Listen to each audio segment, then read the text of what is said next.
और मादा में जो जनन अंग होते हैं क्या सेम होते हैं? आज अपन लोग करेंगे अफवाह तंत्र। और अफवाह तंत्र के टॉपिक में अपन लोग प्रायद्वीप और हिमालय भारत के बीच में डिफरेंस कर लेंगे कि इनमें क्या कंपैरिजन है, दोनों में क्या फर्क है भाई। एक तरफ तो क्या है, मुख्यतः अपने उद्गम के आधार पर तीन भाग बताए थे। कौन सा? पहला तो एक तो बताया था हिमालय, प्रायद्वीप और अंतः प्रवाह की। और जहां अभिविन्यास, जहां जाके विसर्जित होती है, उस पर भी तीन आधार बताए थे। कौन सा? एक तो कौन सा था? बंगाली की खाड़ी में गिरती हैं, दूसरा अरब सागर, और तीसरा क्या बताया था? कौन सा? अंतःस्थली। देखो एक एक जगह ही अगर अपन समझना चाहे तो इस हिसाब से देखना आप लोग भाई।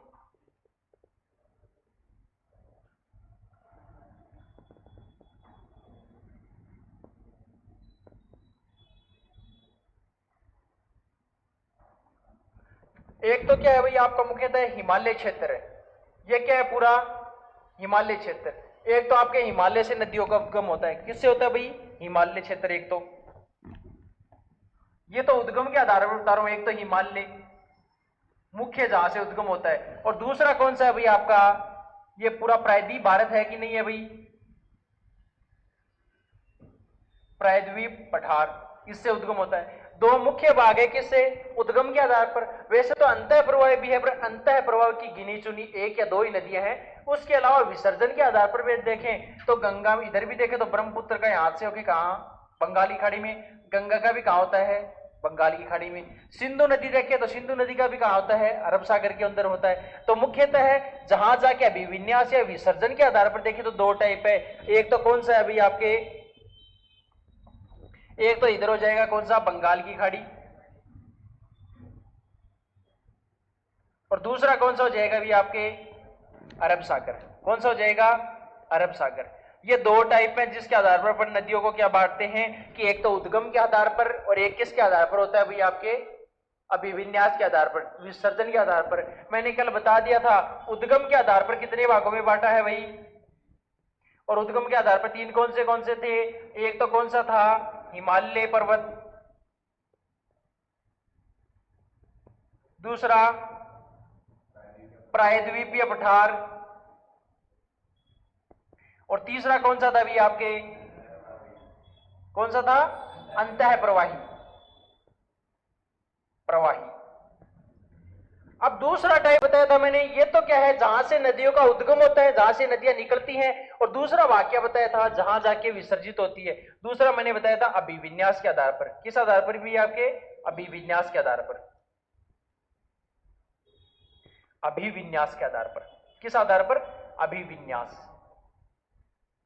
या सी को अपन नॉर्मली समझना चाहिए तो विसर्जन के आधार पर। विसर्जन के आधार पर जहां जाके नदियां विसर्जित होती हैं, जहां जाके मिलती हैं आखिर में, जिस समुद्र में या जिस भाग में जाके। क्योंकि या तो इधर कौन सा अरब सागर का भाग है, इधर बंगाली खाड़ी में जाके मिलती है मुख्य नदियां अपनी। ऐसी कोई सी नदी है नहीं जो उत्तर भारत में जाके कहीं मिलती है। ये मुख्यतः क्या है? दक्षिण में या तो बंगाली खाड़ी, अरब सागर, और इससे नीचे ये क्या है पूरा का पूरा भैया आपके? ये है हिंद महासागर। ये क्या है? भारत के दक्षिण में कौन सा है भाई? हिंद महासागर। इसी से भारत का मुख्य मानसून आता है नीचे से। भारत का मुख्य मानसून जिसे अपन क्या बोलते हैं? दक्षिणी पश्चिमी मानसून। तो ये क्या है? विसर्जन के आधार पर भी तीन भागों में बांटा था। तीनों भाग कौन से थे अभी? एक भाग तो आपके था कौन सा? अरब सागर में जाके मिलेंगी। दूसरा भाग कौन सा था? बंगाली खाड़ी। सर्वाधिक नदियां इसी में आके मिलती है भाई। सर्वाधिक नदियों इसी में विसर्जन होता है। और तीसरा कौन सा था? अंतःस्थली। जो भारत की मुख्य भूमि है उसी में क्या हो जाती है भाई? गुप्त हो जाती हैं, लुप्त हो जाती हैं। कि जो नदियां भारत की मुख्य भूमि के अंदर ही जाके विलुप्त हो जाती हैं, उन नदियों को अपन क्या बोलते हैं? अंतःस्थली। जो क्या है? भारत की मुख्य भूमि के अंदर ही जाके क्या है? लुप्त हो जाती है, विसर्जित हो जाती है, किसी क्या है महासागर में जाकर नहीं मिलती। तो वो कौन सी है? अंतःस्थली। अब इनके अंदर अपन देखें तो मुख्य पर पूरी नदियां पढ़ेंगे किस आधार पर? हिमालय, प्रायद्वीप और अंतः प्रवाही। ये तीनों टाइप के पढ़ेंगे तो कहीं ना कहीं जाके तो विसर्जित होगी, तो विसर्जन तो अपने आप पढ़ लेंगे। जैसे अपन लोग पढ़ेंगे हिमालय से मुख्यतः आपके जो क्या है? कैलाश पर्वत है। कैलाश पर्वत के दक्षिण से मानसरोवर झील से कौन सी निकलती है भाई आपके? सिंधु नदी। और सिंधु नदी आपके यहां से निकलते हुए आपके कौन सा ऊपर वाला? लद्दाख, जम्मू कश्मीर से होती हुई पाकिस्तान में जाकर और नीचे यहाँ पर क्या है? खंबात की खाड़ी में गिरती है, कहां पर जाके मिल जाती है? अरब सागर में। तो जहां से उत्सर्जन हो, अगर अपन ये पढ़े उद्गम कहाँ है, तो उत्सर्जन अपने आप पढ़ लेंगे ना, अपने आप आ जाएगा लास्ट में, क्योंकि उद्गम यहां से पढ़ा, जहां नदी पूरी कंप्लीट होगी अपन लास्ट में यही तो लिखेंगे, यह नदी अंतिम या लास्ट में जाकर कहां मिल जाती है, अरब सागर में। तो ये यहां से शुरू करेंगे, यहां अपने आप हो जाएगा। आ गया समझ में? तो अपन लोग मुख्यतः दो टाइप पढ़ने वाले हैं, इनमें पहले अंतर देख लेते हैं, हिमालय की नदियां और दूसरा क्या है भाई, प्रायद्वीप पठार की नदियां, इनमें फर्क क्या है, तो उस अंतर को देख लेते हैं सबसे पहले भाई।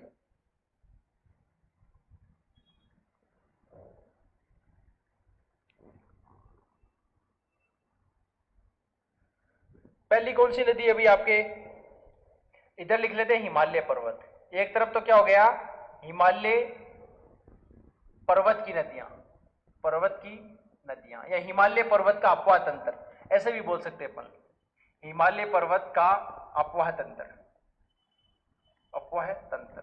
और इधर दूसरा कौन सा करेंगे भाई, प्रायद्वीप भारत का अपवाह तंत्र, प्रायद्वीप भारत का अपवाह तंत्र, अपवाह अपवाह तंत्र। इनको देखते हैं भाई एक एक करके, अब समझेंगे पूरा डाटा। अगर आपने भारत का भौतिक विभाजन अच्छे से पढ़ा हो तो हर डाटा का जवाब आप अपने आप दे दोगे भाई।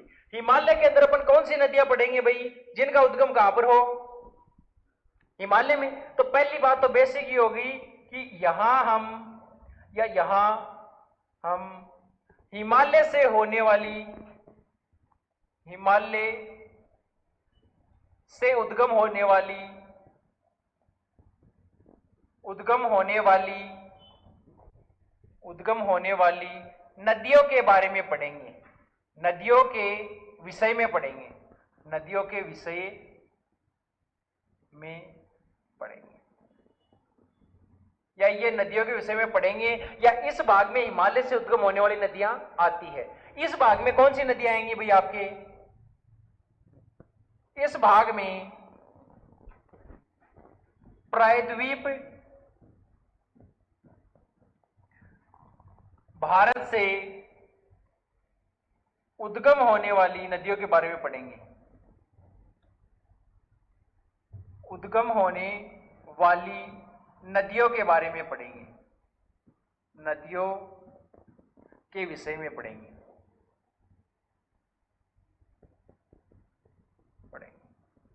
अब मेरे को दूसरा अंतर तो आप खुद ही बता दोगे भाई। हिमालय पर्वत है, उसमें नदियों को पानी दो तरीके से मिलता है, एक तो यहाँ के हिमनदों के द्वारा, दूसरा वर्षा। बस प्रायद्वीप को किसके द्वारा मिलता है, सिर्फ वर्षा के जल के द्वारा ही। तो ये नदियां तो 12 महीने बहती है हिमालय वन की, तो इसको तो अपन बोल देते हैं सदावाहिनी। और यहाँ की अगर बारिश आई तो बह रही है, नहीं सूखी हो जाएंगे। तो क्या सूखी मतलब एकदम सूखेगी नहीं, इनका भाव क्षेत्र एकदम कम हो जाता है यहाँ पर। तो क्या है, इन नदियों को तो कहते हैं मौसमी नदियां, इसको क्या कहते हैं, सदावाहिनी। आ गया। तो दूसरा क्या पढ़ेंगे भाई, यहां की नदियों को, नदियों को किससे भाई, एक तो वर्षा व हिमनद,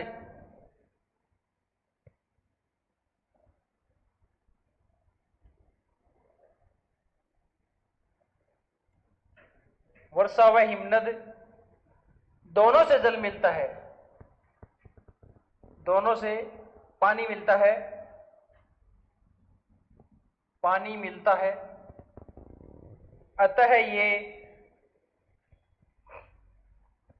सदावाहिनी या 12 मासी, सदावाहिनी बोल दो या 12 मासी भी बोलते हैं इन्हें, 12 मासी। 12 मासी मतलब 12 के 12 महीने, इन्हें सदावाहिनी या 12 मासी नदियां कहते हैं, नदियां कहते हैं। ये 12 महीने ही बहती हैं भाई। जैसे वर्षा गई तो हिमनद का जल मिल जाएगा। इधर वाली नदियां, इनको पानी किससे मिलता है भाई आपके, तो यहां की नदियों को मुख्यतः जल कहां से मिलता है, वर्षा से। तो यहां की नदियों को जल मुख्यतः वर्षा से प्राप्त होता है, वर्षा से प्राप्त होता है। अतः ये मौसमी नदियां हैं।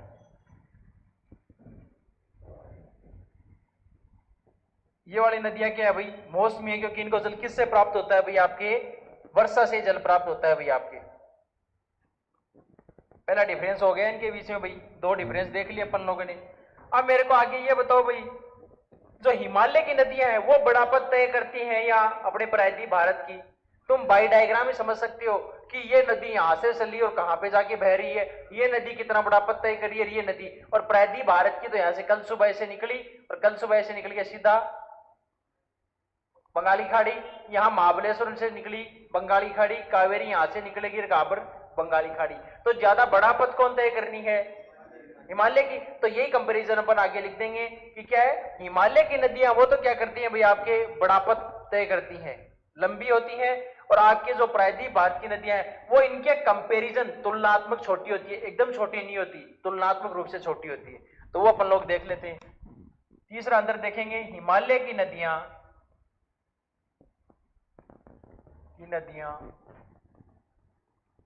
आकार में लंबी होती हैं, आकार में लंबी होती है। भारत की सबसे लंबी नदी कौन सी है भाई,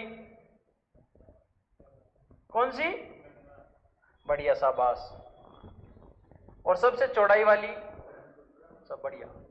यहां और इस बाकी भाई प्रायद्वीप भारत की नदियां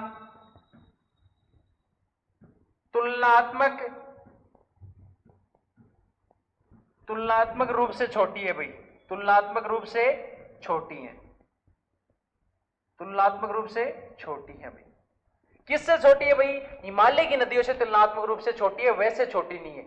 ये जितना बड़ा पद तय करती है प्रायद्वीप भारत वाली उतना बड़ा पद तय नहीं करती है। अब आगे देखते हैं भाई चौथा अंतर, हिमालय पर्वत है उसको अपन कैसा पर्वत मानते हैं, प्राचीन या नवीन, नवीन। और भारत के भौतिक विभाजन में अपने पढ़ा था, भारत के भौतिक विभाजन में सबसे प्राचीनतम भाग कौन सा था, प्रायद्वीप पठार। तो यहाँ की नदियां तो बूढ़ी हो गई हैं और ये नवीनतम भाग है, यहाँ की नदियां जवान एकदम युवावस्था में है। तो क्या है, हिमालय की नदियां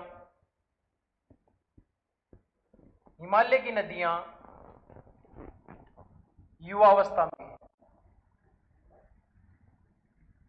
युवावस्था तो नाम ही युवा की तरह लिखा जाना चाहिए,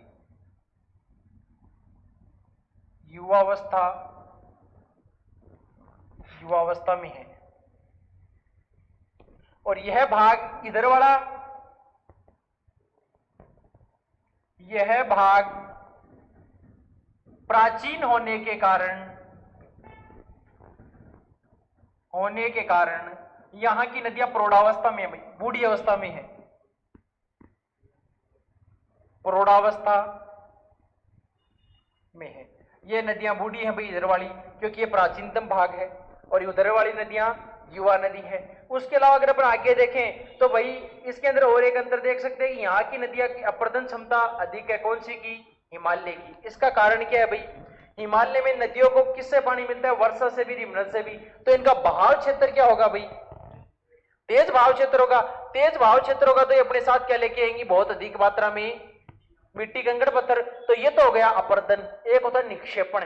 देखो नदी यहां से क्या लेके आई भाई, इधर इन नदियों का, प्रायद्वीप वाली का, इनका निक्षेपण अधिक होता है। क्यों निक्षेपण, देखना निक्षेपण होता क्या है, नदी ने मान लो यहां कल सुबाई की पहाड़ी से लेके पानी चली और यहां चलते ही मान लो जैसे नीचे पहुंची, यहां पहुंचते उसका बहाव क्षेत्र कम हो गया, मतलब ढाल है वो ढाल मंद आ गया, यहां पर मंद ढाल हो गया, कम ढाल हो गया। तो जितना भी कंकड़ पत्थर लेके आ रही थी, जैसे ही पानी का प्रेशर कम हुआ तो कंकड़ पत्थर यहां पर इकट्ठा होना हो जाएगा ना चारों तरफ। यहां जहां कंकड़ पत्थर इकट्ठा होना शुरू हो जाएगा उसे अपन नदी का क्या बोलते हैं, निक्षेपण। और अपर्दन क्या होता है, नदी यहां से चली अपने साथ में कंकड़ पत्थर और मिट्टी लेके चली फुल बहाव के साथ में, तो वो तो क्या था, अपर्दन। और जहां जाके एक जगह इकट्ठा कर रही है बहुत ज्यादा, वो क्या है, निक्षेपण। और इसके बाहर जहां बहुत ज्यादा इकट्ठा कर लेगी और मैदानी भाग बन जाएगा, उसको अपन क्या बोल देंगे, डेल्टा। क्या बोल देंगे, डेल्टा। आ गया समझ में। तो इसी हिसाब से अगर अपन समझे तो हिमालय पर्वत की नदियों की तो अपर्दन क्षमता अधिक है, क्योंकि यहाँ की नदियों का बहाव क्षेत्र बहुत ज्यादा है, तेज बहाव के कारण। तो यही अंतर लिख लेते हैं। अगला अपन लोग चौथा, पांचवा है क्या भाई, पांचवा डिफरेंस लिखेंगे कि हिमालय की नदियों का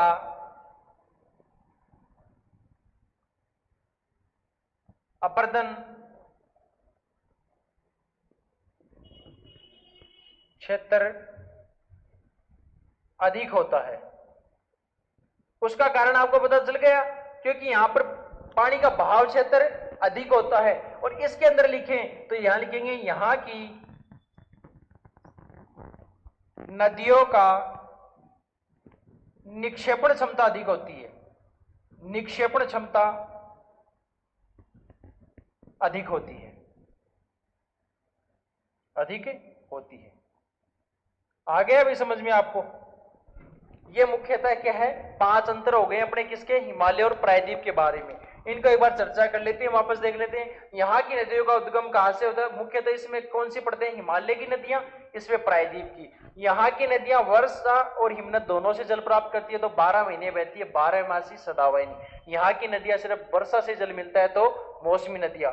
आगे अपन ने लिखा तीसरा, हिमालय की नदियों आकार में लंबी, यहाँ की नदियां तुलनात्मक रूप से छोटी है हिमालय से। हिमालय की नदियां युवावस्था में, क्योंकि अभी क्या है, हिमालय नवीनतम पार्ट है, तो यहाँ हिमनदों से नवीनतम मतलब ताजा पानी मिलता है, इनको मिलता है ना हिमनद का, तो ये युवावस्था में। यहाँ प्राचीन भाग्य के कारण ये नदियां किसमें है? प्रौढ़ावस्था में। ये हिमालय की नदियां है, ये क्या है, अपर्दन क्षेत्र अधिक है, इनका क्या है, निक्षेपण अधिक है इन नदियों का। आ गया समझ में? तो ये लिख लो फटाफट, उसके बाद में आगे बढ़ते भाई, स्टार्ट कर लो, लिखो भाई इसको सारे। 5 अंतर देख रहे थे, अभी आगे देखेंगे 6वें के साथ में भाई। और डिफरेंस देखेंगे, क्या क्या डिफरेंस है भाई हिमालय और प्रायद्वीप की नदियों के अंदर। 6वां डिफरेंस अपन लोग देखते हैं कि आपके हिमालय की नदियां वो क्या बनाती हैं भाई? हिमालय की नदियां गहरे गोर्ज, घाटियां और जलप्रपात का निर्माण करती हैं। प्रायद्वीप भारत की नदियां जलप्रपात का और चौड़ी घाटियों का निर्माण करती हैं। ये करती हैं आपकी गहरी घाटियों का। कोई इसका अगर आप देखना चाहो, क्योंकि आपकी हिमालय पर्वत की तुम्हें पता है चोटी का प्रायद्वीप से बहुत ज्यादा है, तो 2 चोटियों के बीच में जो घाटी क्षेत्र होगा वो बहुत गहरा बनेगा। और जो आपके प्रायद्वीप है वहां पर चोटियां बड़ी नहीं होती, बट उनके बीच में जो घाटी का क्षेत्र होता है, समतल मैदान, वो बहुत अधिक होता है। तो क्या है भाई, हिमालय की नदियां तो गहरी घाटियों, गोर्ज व जलप्रपात बनाती हैं, और आपके प्रायद्वीप की नदियां क्या बनाती है? चौड़ी घाटियों का निर्माण करती हैं। कैसे? मान लो एक उदाहरण देना चाहूं, यहाँ हिमालय की चोटियां हैं, ये अपने बीच में इस हिसाब से छोटा सा ही, ये क्या बनाएंगी? घाटी क्षेत्र बीच में, 2 पहाड़ी के बीच में। प्रायद्वीप पहाड़ी में क्या होता है भाई, ऐसे चोटी चल रही है और चोटी के बीच में मैदान क्षेत्र बढ़ा गया, तो ये तो चौड़े मैदान का निर्माण कर रही है प्रायद्वीप की। और आपके जो इधर देखो हिमालय वाले क्या कर रही हैं? गहरी घाटियों का निर्माण कर रही है। घाटियों की गहराई क्या है? बहुत अधिक है। तो यही अंतर देख लेते हैं, क्या है? हिमालय की नदियां हिमालय की नदियां क्या करती है भाई? आपके गहरी घाटियों और गोर्ज का निर्माण करती हैं।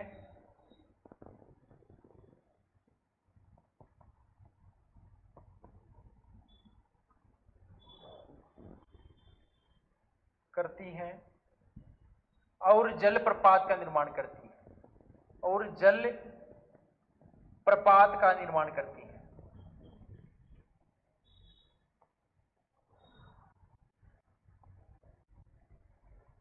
गोर्ज क्या होता है भाई? ये घाटी क्षेत्र है ना, इसमें 2 तीखी घाटियां होगी। इन 2 तीखी घाटियों के बीच में ये जो बीच वाला क्षेत्र होता है, ये क्या होता है? गोर्ज वाला क्षेत्र होता है 2 तीखी घाटियों के बीच में। तो क्या है? घाटियां वे गोर्ज का निर्माण करती हैं, साथ में किसका? जलप्रपात का। प्रायद्वीप भारत की खासियत है, ये चौड़ी घाटी का निर्माण करती है। क्या है? यह नदियां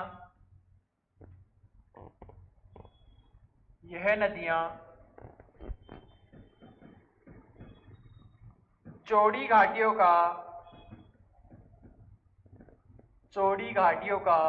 निर्माण करती है भाई। आ गया समझ में आपके इतना? तो अब आगे देखें भाई, इस वाले भाग की जो नदी है वो क्या है? बहुत ज्यादा अपने साथ में अवसाद लेके आती है। तो ये तो बड़े मैदान का निर्माण करती है, नहीं करती? जो उत्तर भारत का विशाल मैदान का निर्माण है वो किसकी नदियों द्वारा होता है? और यहाँ का है वो तो डेल्टा क्षेत्र सिर्फ पूर्वी घाट तक ही है। जैसे आपको बाई मैपिंग समझे अपन लोग, तो भाई ये उत्तर भारत की नदियां हैं, इसमें से देखो कितने बड़े मैदानी भाग का निर्माण हो रहा है। ये पूरा मैदानी भाग का निर्माण किसके द्वारा हो रहा है भाई? आपके उत्तर भारत की नदियों के द्वारा, हिमालय की नदियों से। और सिर्फ पश्चिमी या प्रायद्वीपीय भारत से कौन सा निर्माण हो रहा है? ये इतना जो पश्चिमी घाट में डेल्टा क्षेत्र है ना, इसी का निर्माण हो रहा है। किससे? आपके प्रायद्वीप भाग की नदियों से, और आपके जो हिमालय की नदियां उससे किसका वृहद निर्माण हो रहा है, किसका, मैदान का। क्योंकि यहाँ की नदियां अत्यधिक जल के कारण क्या लेके आती हैं, बहुत ज्यादा। देखो नदी जितनी ज्यादा पानी होगा उतना ही ज्यादा अवसाद लेके आएगी, कंकड़ पत्थर, और नदी जितनी कम होगी उतना ही क्या होगी, कम कंकड़ पत्थर लेके आएगी। तो ये कंपेरिजन है इनके बीच में। तो यहाँ वाली नदियां क्या है, ये तो लेके आती है बहुत अधिक अवसाद, जिसके कारण ये मैदान भी क्या कराती है, वृहद मैदान का निर्माण कराती है। वृहद क्या होता है, बड़ा मैदान। तो क्या है, सातवां अंतर देखते हैं, हिमालय की नदियां, हिमालय की नदियां अधिक अवसाद के कारण, अधिक अवसाद के कारण किसका निर्माण करती है भाई, वृहद मैदान का निर्माण करती हैं,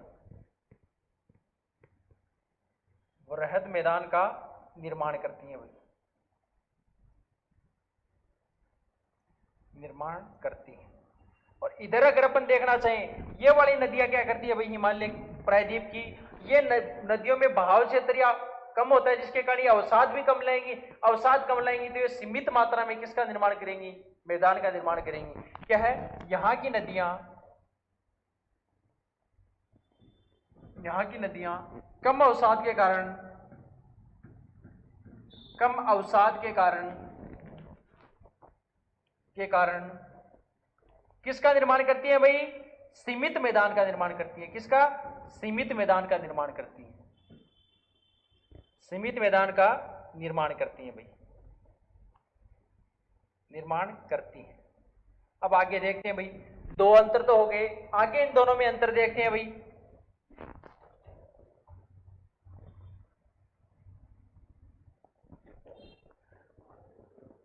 आप खुद ही बताओगे भाई, नेक्स्ट अंतर कौन से नंबर का है भाई, 8वां अंतर है क्या, 8वां अंतर तुम खुद ही बताओगे मुझे, तुम्हारे कॉमन सेंस पे पूछूंगा आपको, अगर भारत का भौतिक विभाजन अच्छे से पढ़ा है तो। हिमालय की नदियां हैं वो क्या है भाई, आपको पता है, बाई डायग्राम समझे तो, ये नदियां यहां से चलती हैं। बेसिन क्या होता है भाई, जितना बड़ी नदी जितनी लंबी दूरी तय करेगी तो वो क्या करेगी, उसका उतना ही बड़ा बेसिन है भाई। बेसिन मतलब वो जितना ज्यादा एरिया कवर करेगी वही क्या उसका बेसिन है, नदी द्रोणी है। तो ये नदियां यहां से जाकर यहां तक बेसिन इनका बड़ा है, बड़े बेसिन के कारण ये नदियां समुद्र में जाकर कम मात्रा में गिरती हैं। अब इसका देखो भाई, कोई नदी यहां से स्टार्ट हुई तो बीच में उसका पानी यूज होता गया, लास्ट में जाके नदी समुद्र में ज्यादा गिरेगी, कम। अब प्रायद्वीप वाली तो यहां से निकली और कितना पद तय किया, ये किया बंगाली खाड़ी में, यहां से निकली महाबलेश्वरम से कृष्णा नदी यहां गिर गई, कावेरी निकली यहां से कहा जाके गिर गई बंगाली खाड़ी।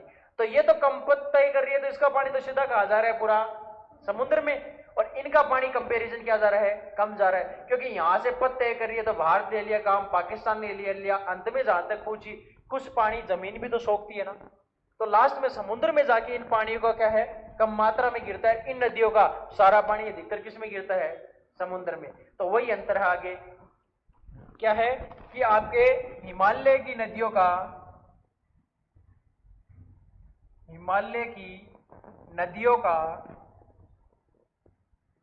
बेसिन, बेसिन बोल दो या ऐसे बोलते नदी द्रोणी, नदियों का बेसिन बड़ा होने के कारण, बड़ा होने के कारण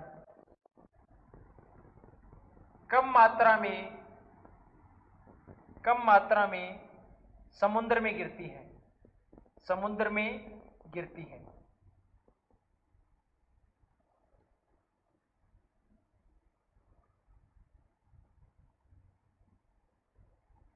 समुद्र में गिरती है। और ये वाली है, इनका बेसिन छोटा होने के कारण यहां की नदियों का बेसिन छोटा होने के कारण अधिक मात्रा में समुद्र में गिरती है या महासागर में गिरती है, समुद्र में गिरती हैं या महासागर में गिरती हैं। आ गया समझ में। ये हो गए अपने कितने अंतर हो गए, 8। आगे अपन 9वां अंतर देखेंगे कि मैदानी क्षेत्र में बहुत से समय नदियां क्या करती है भाई, विसर्पण करती हैं। क्या करती हैं, विसर्पण। एक चीज तुम ध्यान रखना भाई, यहाँ वाली जो नदी है ना उनमें अवसाद अधिक है, तो ये नदियां अवसाद अधिक होने के कारण ये नदियां तो किस क्षेत्र में बहेंगी, डेल्टा क्षेत्र में। और यहाँ वाली नदियों में अवसाद कम होता है, तो ये नदियां कहाँ बहेंगी भाई, आपके पथरीले भाग में। कहाँ बहेंगी, पथरीले भाग में, क्योंकि प्रायद्वीप भाग कहाँ है, अधिकतर पथरीला भाग है। और यहाँ वाली नदियां जैसे ऊपर पहाड़ से निकली कहाँ आएंगी, सारी डेल्टा क्षेत्र में। तो डेल्टा क्षेत्र में बहेंगी, इधर वाली नदियां कहाँ बहेंगी, पथरीले भाग में। तो नौवां आंसर क्या है, यहाँ की नदियां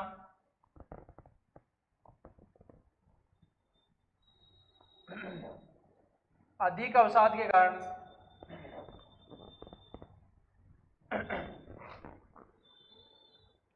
अवसाद के कारण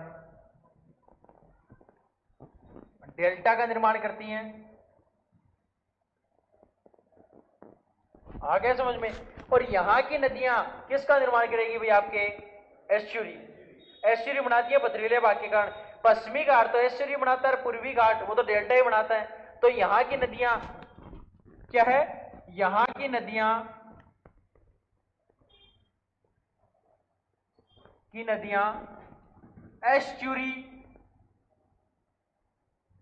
एस्चुरी व डेल्टा दोनों का निर्माण करती है भाई, दोनों का निर्माण करती हैं। कैसे, मैंने आपको पढ़ाया था कि प्रायद्वीप भारत में पूर्वी घाट की नदियां तो क्या करती हैं, डेल्टा बनाती हैं, पश्चिमी घाट की नदियां एस्चुरी बनाती हैं। आ गया समझ में। फिर आगे अगर अपन देखना चाहें तो इस वाले भाग है हिमालय में, तो पूर्ववर्ती अनुवर्ती दोनों नदियां हैं।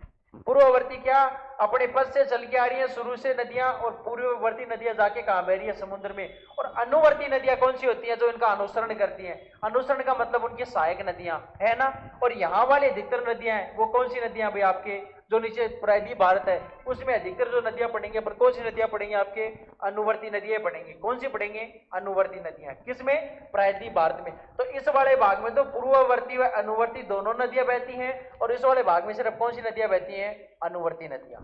आ गया समझ में। तो क्या है, एक पूर्ववर्ती अपन यूज करते हैं प्राचीनतम नदियों के लिए। गंगा नदी है वो प्राचीनतम नदियों के रूप में जानी जाती है। सिंधु नदी है वो भी किस में है, प्राचीनतम नदियों के रूप में जानी जाती है। और यहाँ वाली नदियों को अपन किस में मानते हैं, अनुवर्ती नदियों के रूप में। तो अपने जो भी हिमालय की नदियां हैं यहाँ की दो प्रकार की हैं। यहाँ की नदियां अनुवर्ती व पूर्ववर्ती दोनों प्रकार की है, दोनों प्रकार की हैं। और यहां कौन सी नदियां हैं, सिर्फ अनुवर्ती। यहां की नदियां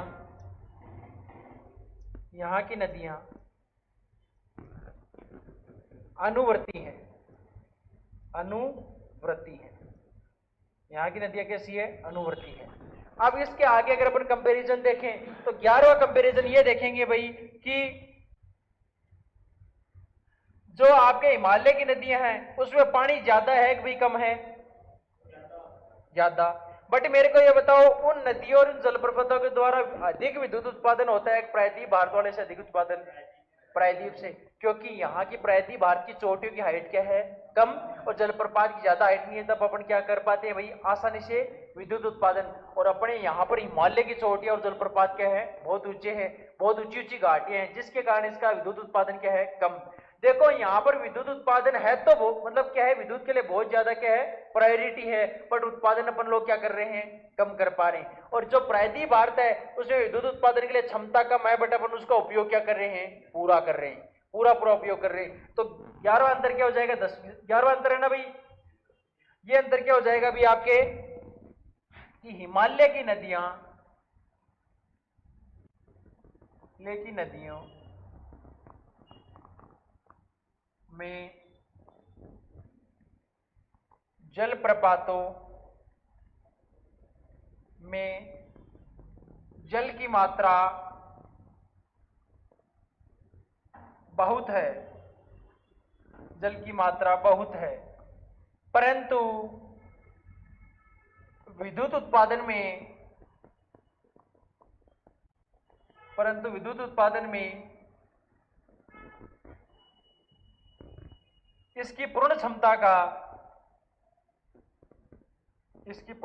का उपयोग नहीं किया जा रहा, उपयोग नहीं किया जा रहा, किया जा रहा, क्योंकि अपन इतनी हाइट पे यहां से अपन क्या है, अपने पास मशीनरीज तो है, पर अपने पास क्या है, अभी तक इतनी हाइट पे जाके अपन लोग क्या है, विद्युत उत्पादन या इसकी क्षमता का पूरा उपयोग नहीं कर पा रहे। बट आपके प्रायद्वीप भारत में क्या है, सीमित मात्रा में है, बट इसकी पूरी क्षमता का अपन लोग क्या कर रहे हैं, उत्पादन कर रहे हैं। तो क्या है, प्रायद्वीप भारत में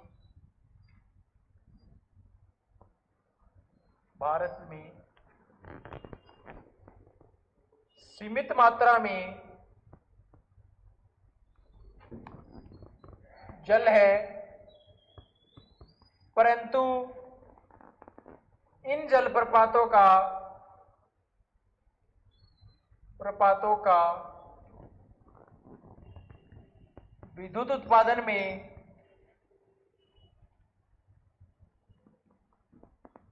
पूर्ण उपयोग हो रहा है, विद्युत उत्पादन में पूर्ण क्षमता का उपयोग हो रहा है, पूर्ण क्षमता का उपयोग हो रहा है भैया। ये आपका क्या हो गया, 10वां मुख्य पॉइंट। क्या हो गया, हिमालय की नदियां हैं, उनके अंदर क्या है, विद्युत उत्पादन की क्षमता तो अधिक है, बट अपन उसका पूरा उपयोग नहीं कर पा रहे।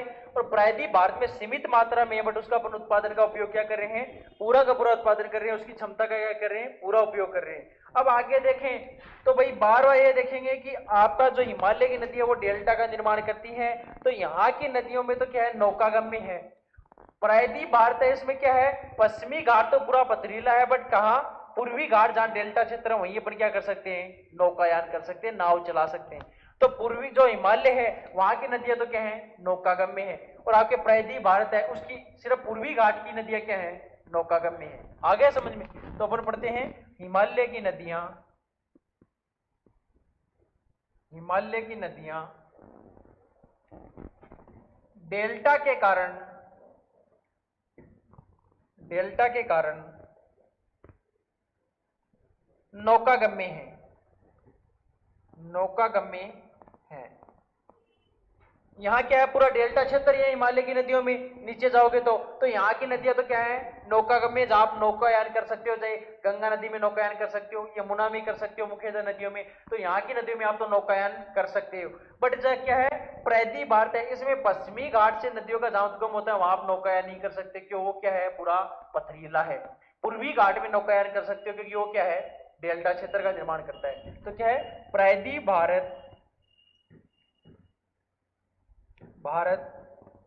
में सिर्फ पूर्वी घाट